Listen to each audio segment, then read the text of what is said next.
Sometimes praying a lament, we may feel at first that I shouldn't feel this way. I'm losing my faith.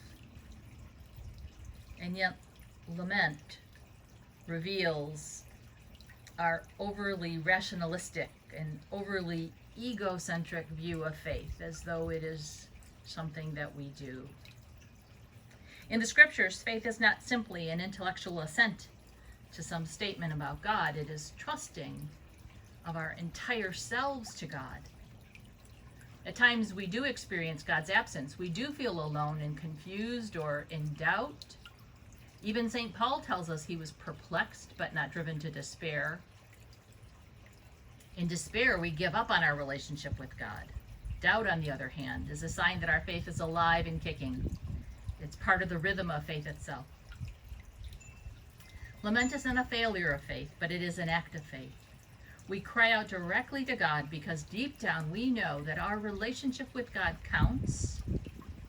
It counts to us and it counts to God.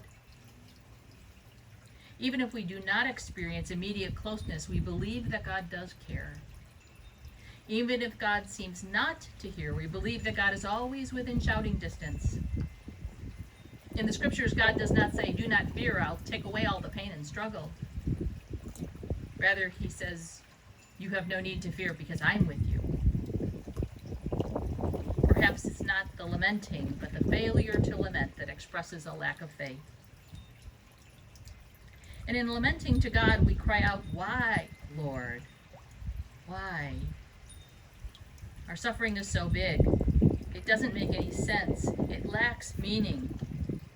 And our desire to find meaning really is a strong one.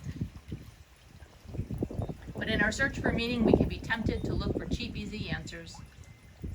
Lament teaches us that there are indeed things we do not understand.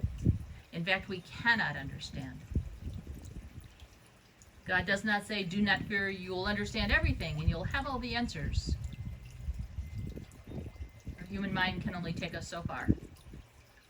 At times we can do no more than speak our confusion to God. And lament tells us that we should do no less.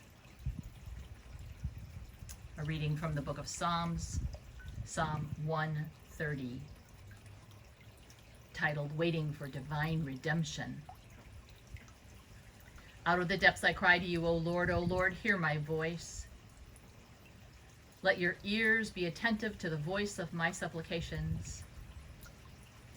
If you, O Lord, should mark iniquities, who could stand? But there is forgiveness with you, so that you may be revered. I wait for the Lord, my soul waits, and in his word I hope. My soul waits for the Lord, more than those who watch for the morning. More than those who watch for the morning.